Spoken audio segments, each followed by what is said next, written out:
Before we begin, I would like to say that the links to the stories will be in the description below if you want to read along with me. Also, there's going to be a link to a Wikipedia article in relation to story number 1 in the description below. With that being said, let's begin.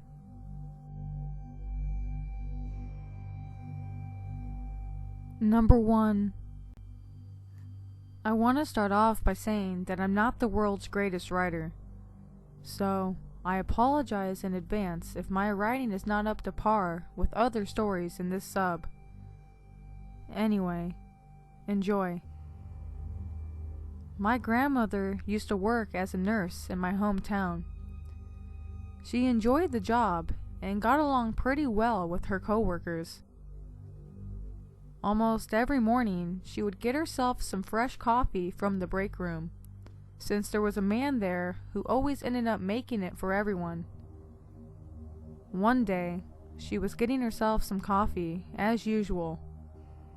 Upon taking a sip of the beverage, she immediately spit it out and dumped it into the sink. When telling the story, she had told me that it had tasted like there was sugar in it, and she absolutely hates coffee with sugar in it. A while later, an arrest was made on a man named Michael Swango, the guy preparing the coffee in the break room. He was convicted of aggravated battery for poisoning coworkers and patients with arsenic and other poisons. So, turns out, there was never any sugar in it. Instead, there was poison. Ever since then, she has brought her own coffee instead. So thanks to my grandma's disliking for sugary coffee, she's still alive today.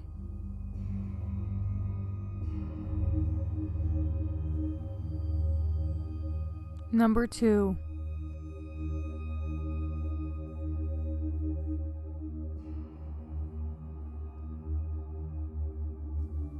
This happened about 5 years ago when I was 16 and was attending my last summer at my sleepaway camp in West Virginia. Granted, I was only there for a month, but it was the longest month of my life. My cabin was full of girls I knew from previous summers, and one girl no one knew, Mary. She was kind of the oddball out, and it was obvious after a few days that she isolated herself and had a hard time fitting in. So, I tried my best to include her in our normal activities, while the rest of my friends didn't pay her much attention.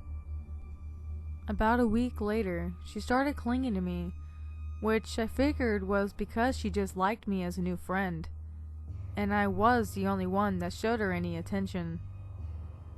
Wherever I went, she was kind of just right there, always a step behind me, right in my periphery. We were required to take buddies to the bathroom, and whenever I casually mentioned I was going, she would jump up and volunteer to take me. Nothing too weird. I began noticing strange habits of hers.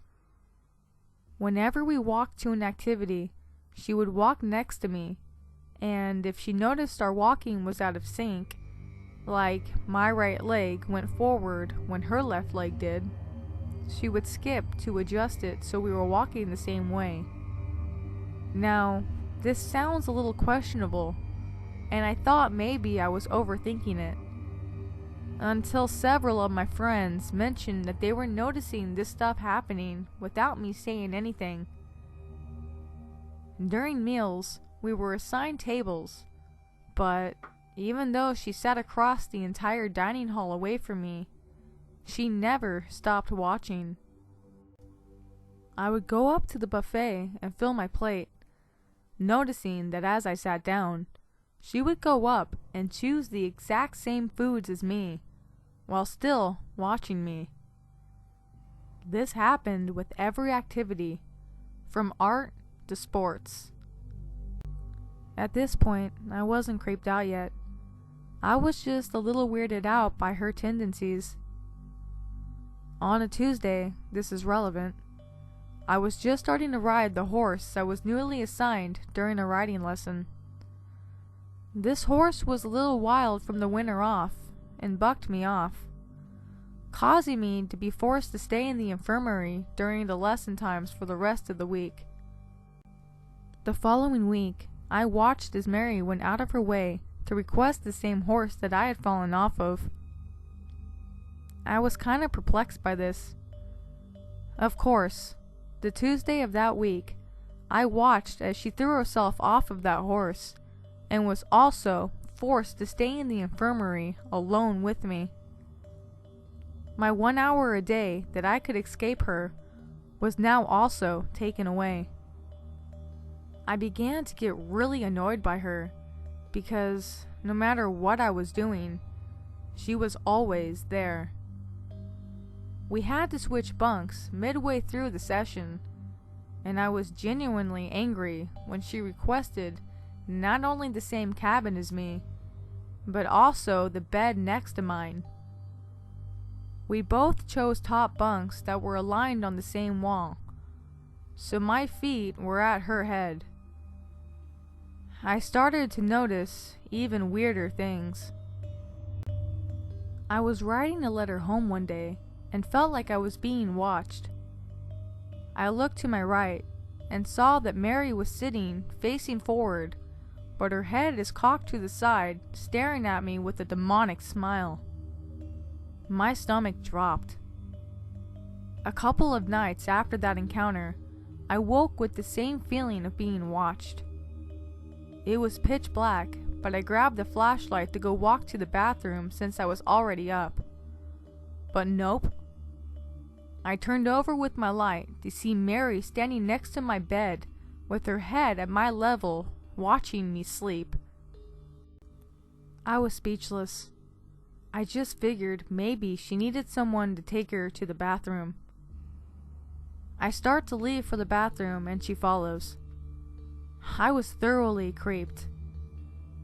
Stuff like that kept happening for the rest of the session, but when her parents finally came to get her, I refused to even look up to say bye. I have never been so happy to leave a place in my life. I can't express the level of creepiness over the computer, but I can say I literally felt like I was in danger when I was near her. I never want to figure out why she was seemingly so obsessed with me.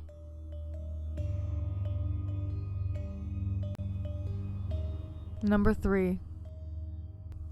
This happened nearly 5 years ago now, but unfortunately, the memory remains very ingrained in my mind. Bit of context to get started. I live in a medium-sized city that, in 2011, was badly affected by a strong earthquake. Around 200 were killed, and a large portion of the city's older buildings were either outright destroyed or deemed uninhabitable. One such building was the affectionately coined Mental Rehabilitation Center, Sunnyside.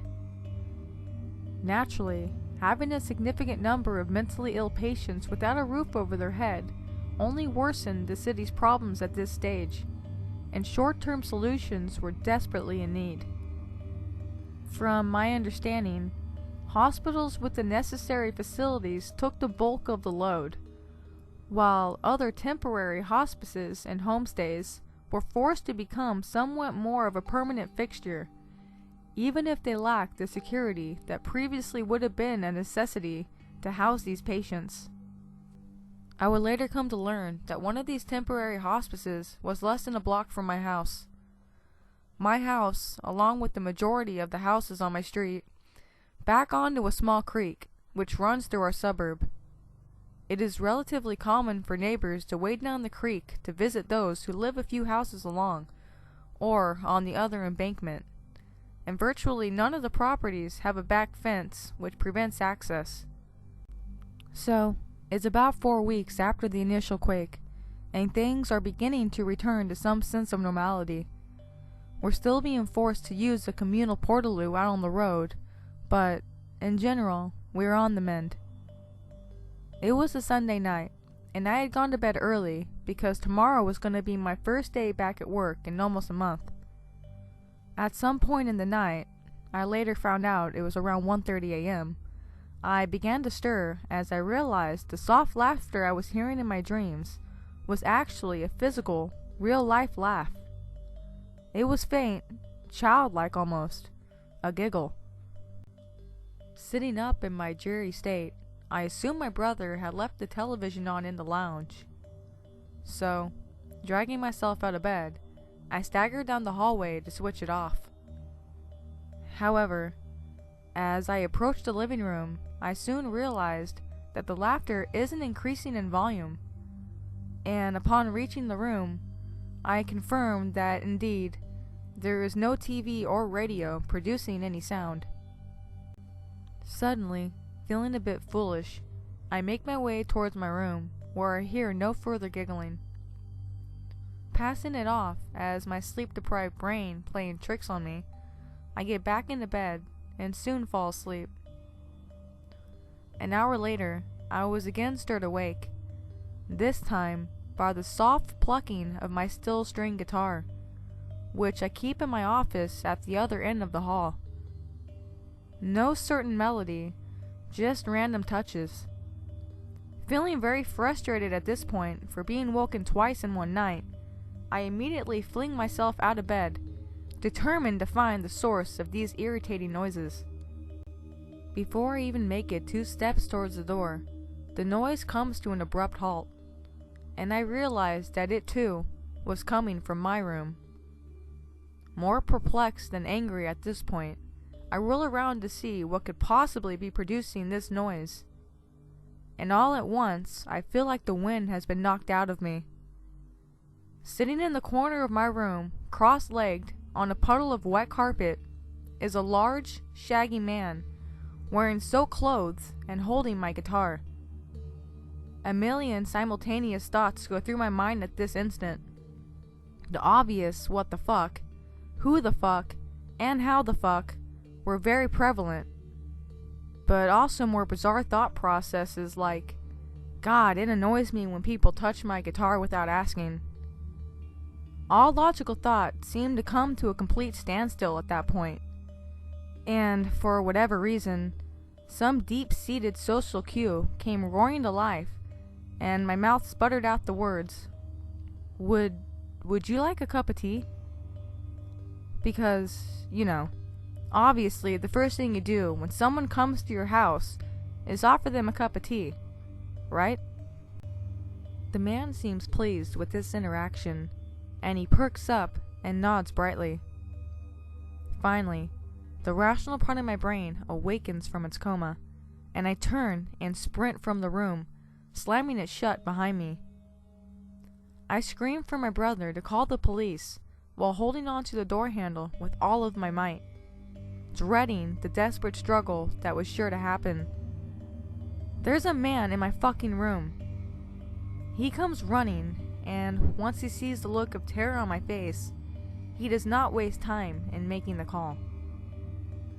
While listening to him give the operator our address and pleading with them to hurry, I hear a soft knock on the other side of the door. No sugar, please. The word bamboozled comes to mind when I think about this moment. I fully expected to reach down, pinch my arm, and awaken from the most vivid dream of my life. The police arrived not long after. There were many patrols nearby to deter looters, and my brother led them to me at the end of the hall, my knuckles turning white on the doorknob. After mentally bracing myself, I let go of the handle and leaped backwards, letting the policemen do their thing.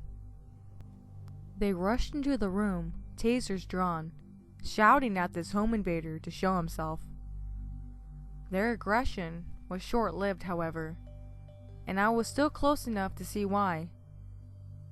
The man was simply sitting on the edge of my bed now, amusing himself by playing with one of my figurines. I think the officers were also taken aback by this, as they halted for a second before continuing, a touch more gingerly. To cut a rather long-winded story short, and to confirm what you've probably already suspected, yes, This man was a mental patient who had slipped out of his temporary hospice and waded along the river looking for houses to explore. Muddy footprints on my neighbors' decks confirmed that he had originally tried to enter their homes. I was simply the one foolish enough to leave his unlocked. The police took him away, and they later gave me a follow-up call to say that he had been put in a much more secure location, but that I should still be a lot more vigilant when it comes to securing my house. In hindsight, I believe this man was totally harmless. Ill, yes, obviously, but not malicious. There was ample opportunity when he could have harmed me, had this been his intent, but he did not do so.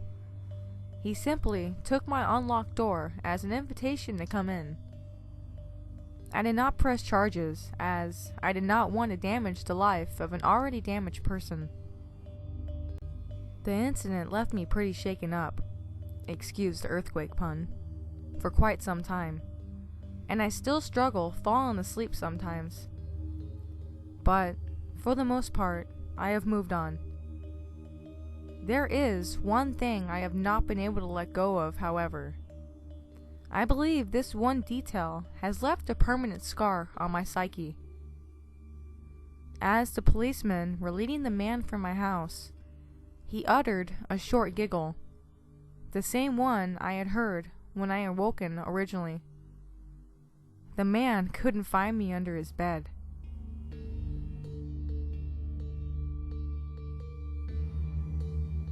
Thanks for listening to another 3 True Scary Stories from Reddit. Remember, if you like this video, to leave a thumbs up and also subscribe for future content. Until next time though, have a great night. And as always, stay safe.